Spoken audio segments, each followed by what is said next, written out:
Hello, ladies and gentlemen. Hope you guys had a good normal slate for tonight. If you don't know who I am, my name is Shook. I make videos for NBA, I make videos for NFL. All these videos, they get posted on this subreddit right here. It's called DF Sports. I make updates throughout the day with all the news that comes out. There was no news today, really. You can ask me questions about the slate, anything you need. This will be linked down below. And if you ever need to get a hold of me privately, you can do so on Twitter right here. Or you can message me on Reddit Messenger. That's completely fine as well. Let's go over my lineup from tonight. So, looking like it's going to be a good night. My core today was Simons. He's on pace to have a really good game. Nick Richards was core for me. He smashed. And then Bojan Bogdanovic, who's one of the best plays in the slate. No limit starting, just way too cheap. He was a core play for me. He smashed. And then Brandon Miller was also a core play for me. He did very, very well. Had like 7 fantasy points at half. Just so unlucky. But yeah, overall going to be a good day. I think I'll easily stay in the cash. Like everyone below me basically just has either Jabari or Simon. So like 10 points above the cash line. So and then people up here just don't have anything. So I think it'll be a pretty good night. Hopefully you guys got into the cash tonight as well. Jabari Smith just absolutely nuking. Just didn't touch the fourth quarter. Just so tilting. If you guys played Cam Thomas tonight too, I feel so. I played Cam Thomas tonight on FanDuel. Just unbelievable stuff. But yeah, let's get into this 2-game slate. So it'll be a quick video. If you are interested in more like in-depth content where I give you guys cores of 4 players to play, private videos going over the slates, more in-depth stuff, showdown content, night slate content, cores for all that stuff as well, my Discord link will be linked down below as well. So on these 2-game slates, we can go a little bit more in depth with the rotations. Definitely expect a little bit of tighter rotations than you would see for the regular season, especially with the Indiana Pacers. They basically ran a complete playoff rotation for their last playing game. I don't know what happened with Obi. I know Naismith just closed the fourth. Obi wasn't in foul trouble either. So that's something to keep of note. And then something else to keep of note, Nembhard was basically a DMP, and then like I said, Naismith closed the entire fourth. I don't know if we can expect that to happen again, but I thought I'd mention it. And then Mathurin played big minutes off of the bench. Bruce Brown, we know, is going to play huge minutes. We know Halliburton's going to play huge minutes. And then we know Buddy Hield's going to get around like 30, low 30s, I would say. Now, they can change this rotation up. I would not be surprised. Like, they can bench Mathurin at any point. I would not be surprised if Naismith just doesn't play 30 minutes again. I would not be surprised if Nembhard's just randomly back in the rotation. There's a lot of stuff that could change with the bench, so I'd just be a little bit careful there. But I thought I'd mention that. So that is the rotation and what it looked like last game for the Pacers. Now, going over the price points for these guys, I think Halliburton's a good spend up.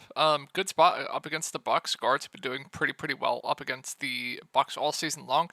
Obviously, their clear go-to guy has an insanely high floor, insanely high ceiling. Looking at the price points for the other spend-ups on this slate, I think I prefer the spot and price point to Giannis, but Tyrese Halliburton, man, anytime you want to play him, I'm completely okay with it. He would probably be my second favorite spend-up point straight up. Straight up, I would go Giannis, Halliburton, 80, and then the rest. Point per dollar, it's close. There's a lot of good plays in this slate, but Halliburton definitely up there is one of the better spin-ups on the slate. Definitely really like Halliburton. Gonna play 40 minutes as well. Miles Turner, I think they're going to need him out there in this matchup going up against Milwaukee, so I'm expecting low 30s minutes for him. Can get blocks, steals, has double upside. I have no issue paying that price point for him either. Looking at the centers for this slate, they did a nice job. I think Jonas is a really good play. His minutes have ticked up of late. I don't mind Brook Lopez either. I think Bobby Portis is a good play as well. Obi Toppin too. So you definitely have a lot of good center plays in this slate. I think Miles Turner is definitely a solid play. Buddy Hield at 6'2". I think I prefer the price points on like Bruce Brown, etc. But still in play, does have a ceiling if he's hitting his shots. More of a contrarian play for me, but I'm completely okay with it. The guy that I like quite a bit here is Bruce Brown. We know he's basically going to play close to 40 minutes. He's not terrible point per minute either. He's like I want to say like 0.75, I believe. So if you continue to give him high 30s minutes like he's been getting all season long, he's going to project pretty well. Guy that can do it all, good rebounder. So I think Bruce Brown's very, very safe, even at that price point. So I definitely like some Bruce Brown. Obi Toppin. So I think the field is going to be completely scared to play him after the last game. There have been scenarios. I think his minutes did tick down a little bit, obviously because of Naismith, and then Miles Turner minutes did tick up. Obi Toppin was getting a bit of the backup 5 a little bit, so that could hurt him a little bit, but I still think he's a fine play at 5-1. Good point per minute guy. If we expect around 30 minutes, he's solid. But thought I mentioned that if Miles Turner's minutes tick up, with Isaiah Jackson being a DMP, they were giving Obi Toppin the backup 5. Obi Toppin's minutes will tick down a little bit. So I just thought I mentioned that. I still think he's in play, though. And then the bench, it's just disgusting. So you have Mathurin and Naismith. They're the only two guys I trust off the bench. At their price points, I guess I prefer Mathurin to Naismith. Mathurin, better point per minute, has a higher ceiling. So I think I would prefer Mathurin to Naismith. I don't even think it's really close for me. But both are playable. Like I said, I prefer Mathurin. I'm not going to touch Nemhard. I'm not going to touch TJ McConnell. I'm just not going to do it. No way. No way. Let's move on to Milwaukee. Looking at the Bucks rotation, let me see if I can find them. They also kind of ran a weird rotation. Like we saw a bit of AJ Green. Marjon Beauchamp's been in the rotation, obviously. We know Bobby Portis is going to get low 20s regardless. And then Cam Payne wasn't really going to play much because Dame's going to play huge minutes. Got most of some of the fourth in the blowout. I think normally we'll get around like 12 minutes from him. And then we know Malik Beasley's going to play huge minutes. We know Giannis is going to play huge minutes. We know Middleton's probably still going to be on a limit.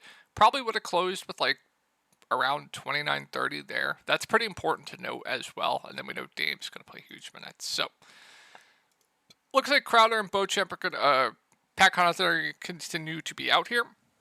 Giannis is definitely my favorite spend up on the slate. Reason being, the Pacers push the pace. They continue to keep teams needing to score against them, which has resulted in high-scoring games pretty much every game they play. Fast pace, Giannis in this environment should be able to feast. He's one of my favorite plays on this slate. He's just too cheap in my opinion as well. I absolutely love Giannis here. Dame's fine if you can't afford Giannis. Like, I think I'd much rather just get up to Giannis, but he's playable as well. Brook Lopez in a good spot at 6-1. I think it's completely reasonable. Also playing huge minutes, good shot blocking, good defensive stats. No issue with him. I think he's fine. 6-1 is definitely a reasonable price point. And then I really like Middleton at 5-9. He was on pace to play around 30 minutes. I would expect around 30 minutes again from him. Good point per minute guy. Should project pretty decently. We know we can stuff the stat sheet, so I think Middleton's too cheap if he's going to get around 30 minutes, so I really like Middleton. I definitely like Middleton over Beasley. Beasley's solid as well at 5.7K. I wouldn't be shocked if he goes back up to around 36, 37 minutes. Only got 33, but I still think he's fine. Low floor when he's not hitting his shots, but if he's going to play this many minutes, he's definitely in consideration for me. And then Bobby Portis, another guy, like really good point per minute guy off the bench that should see low 20s. 5.4K is definitely too cheap for him, especially with like Crowder, Pat Connaughton out. So Bobby Portis, I think, is a very solid play. And then you get to the value. Cam Payne, Beauchamp, they're fine darts for me if you do need the salary relief. I would say Beauchamp is safer than Payne, but Payne probably has a bit more upside. Really up to you on what you want to do there. And then we saw, like I said, AJ Green in the rotation. Don't know if we'll see him in the rotation again, but played really well. I guess I'll mention it for like 150 max, 20 max players. Moving on to the Pelicans. Looking at their rotation. So Trey Murphy's back. He played 30 minutes off the bench, and then they basically didn't play anyone else off the bench. Najee Marshall, 13 minutes, then they ran in extremely tight rotation. So Zion, Ingram, CJ, I mean, I think price points and matchup-wise, CJ looks the best to me, but I think all three are firmly in play. These three guys are going to lead the way offensively. They're going to do everything for this team. CJ definitely looks the best to me, but Ingram, Zion, they're in play as well. If you want to go to like the lowest owned guy, I think that's completely fine. I think they all have similar ceilings. If I had to rank them straight up, Zion 1, Ingram 2, CJ 3, but given matchups and price points, CJ 1, Zion 2, Ingram 3 would be for me. But all three, solid in my opinion. I think CJ is definitely my favorite. And then I really like Jonas Valanciunas. Industry industry keeps projecting him for under 30 minutes a game. If they're going to keep doing that, his minutes have been up of late. With no Larry Nance, he's been playing low 30s minutes. He's well over a fantasy point per minute guy. I think they're going to need him out there. Definitely a bit of foul risk going up against Anthony Davis, but I really, really like Jonas Valanciunas here. Herb Jones is there for me. Feels pretty safe. Going to play huge minutes. Good defender. Can get block steals as well. I think he's a solid play. Very, very safe. And then I like Trey Murphy for value. I think he stands out as one of the better value plays on this slate. Got 30 minutes off the bench last game. They're going to continue to give him 30 minutes. I think he does stand out as a pretty good value play on this slate. And then they ran such a tight rotation, it's just impossible to get to anyone else. Moving on to the Lakers. Reddish back, played 30 minutes. Prince, low 20 or mid 20s. D'Lo got benched. 80. LeBron, we know we're going to play huge minutes. Vanderbilt, I'm expecting the same, probably around 15 or so minutes. Rui got 20. Jackson Hayes was in the rotation, and Austin Reeves benefited from D'Lo getting benched. So, LeBron, 80, I think are both solid. I definitely do prefer Anthony Davis to LeBron. Not the best spot, but yeah, both in play for me. I think 80 is a fine spend up.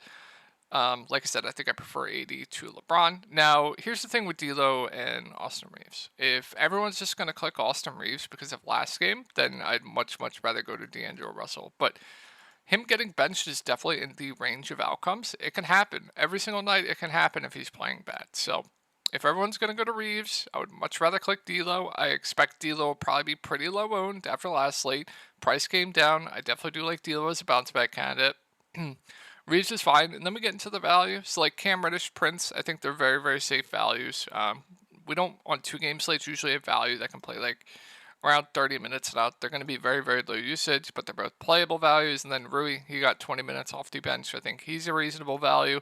And I like Vanderbilt as a punt at 3-8 if he's going to continue to get 15-ish minutes, which I would expect him to keep doing so. So definitely like the value here for the Lakers. And then, like I said, I like the value. I like Trey Murphy here, Herb Jones here, Jonas here. So interesting slate. Definitely a lot to like on this slate. A lot of good plays in my opinion. So I think that's going to wrap it up for the video, guys. I hope you guys had a good night, and I will talk to you all in the next one.